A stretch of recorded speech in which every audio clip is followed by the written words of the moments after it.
Hello and welcome back to Mahaul Lahaul. आज हम बात करेंगे माइक्रो प्लास्टिक्स के बारे में। प्लास्टिक का इस्तेमाल अब हमारी रोज़मर्रा ज़िंदगी का एक अहम हिस्सा बन चुका है। सुबह से शाम तक हम कई चीज़ें ऐसी इस्तेमाल करते हैं जो प्लास्टिक से बनी होती हैं। इस बात से तो आप सब इत्तेफाक करेंगे कि हमने अपने इर्द गिर्द के माहौल में प्लास्टिक को बहुत जगह दे दी है। लेकिन क्या आप सब ये जानते हैं कि प्लास्टिक अब हमारी बॉडी में भी जगह ले रही है? इस पर तो हम बाद में बात करेंगे कि प्लास्टिक क्यों और कैसे हमारे ब्लड में शामिल हो रही है और इसके क्या नताइज हो सकते हैं अगर ये हमारे ब्लड में या हमारे किसी और ऑर्गन में ज़्यादा देर तक रहती है, और इसके सोर्सेज पर भी बात करेंगे। बट उससे पहले हम उस रिसर्च की बात कर लेते हैं जिसके मुताबिक हमें ये पता चला कि ह्यूमन ब्लड के अंदर प्लास्टिक के ज़रात पाए गए हैं। एनवायरनमेंट इंटरनेशनल नामी एक जर्नल के अंदर अभी रिसेंटली मार्च 2022 में एक रिसर्च पब्लिश हुई जिसके मुताबिक ह्यूमन ब्लड के अंदर प्लास्टिक के ज़रात पाए गए।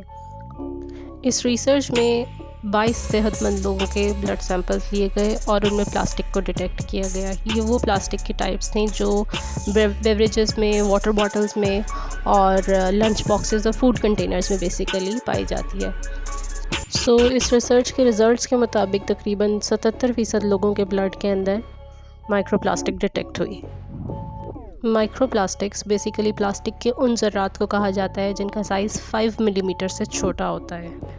ये ज़रात basically food containers, plastic bottles, juice bottles, जो भी हम प्लास्टिक वेयर अपनी रोज़मर्रा रूटीन में इस्तेमाल कर रहे होते हैं उसमें से हमारी खुराक का हिस्सा बनते हैं और उसके बाद फिर अल्टीमेटली हमारे ब्लड का हिस्सा बनते हैं। प्लास्टिक कोई कुदरती मटेरियल नहीं है, ये हमारी बॉडी का, हमारे ब्लड का हिस्सा नहीं है। ये नेचुरली हमारे माहौल में नहीं पाया जाता, हमारे प्लैनेट पर नहीं पाया जाता। इसे लैब में बनाया गया और अब कमर्शियल स्केल पर इसको इंडस्ट्रीज़ में बनाया जाता है। सोचने की बात यह है कि अगर ये हमारे माहौल का एक कुदरती हिस्सा ही नहीं है तो इसको डिग्रेड करने के लिए, यानी इसको ख़त्म करने के लिए हमारे पास कोई नेचुरल सलाहियत मौजूद नहीं है।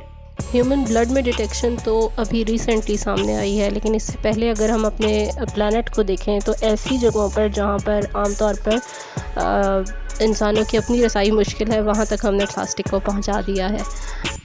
2020 में एक रिसर्च सामने आई थी जिसमें माउंट एवरेस्ट पर प्लास्टिक के ज़रात की मौजूदगी का इंकशाफ हुआ था। इस रिसर्च के मुताबिक वहाँ पर जो क्लाइंबर्स जाते हैं बेसिकली वो प्लास्टिक से बनी हुई अपनी तमाम चीज़ें, जो भी मसनूआत वो साथ लेकर जाते हैं अपनी एक्सपीडिशंस के लिए, प्लास्टिक गेयर्स, टेंट्स, व्हाटएवर, तो वो तमाम चीज़ें वहीं पर छोड़ आते हैं।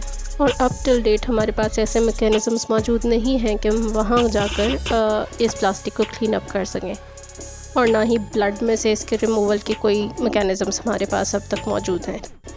अगर आप ये चाहते हैं कि आपके ब्लड में प्लास्टिक अपनी जगह ना बनाए तो प्लास्टिक के इस्तेमाल को महदूद कीजिए। कमेंट्स में ज़रूर बताइए कि आपका अपना प्लास्टिक का इस्तेमाल कितना है, कितने % फूड कंटेनर्स और बॉटल्स आप प्लास्टिक के इस्तेमाल करते हैं अपने रूटीन में। चैनल को सब्सक्राइब करना मत भूलिएगा। मिलते हैं अगली वीडियो में। Take care, bye bye.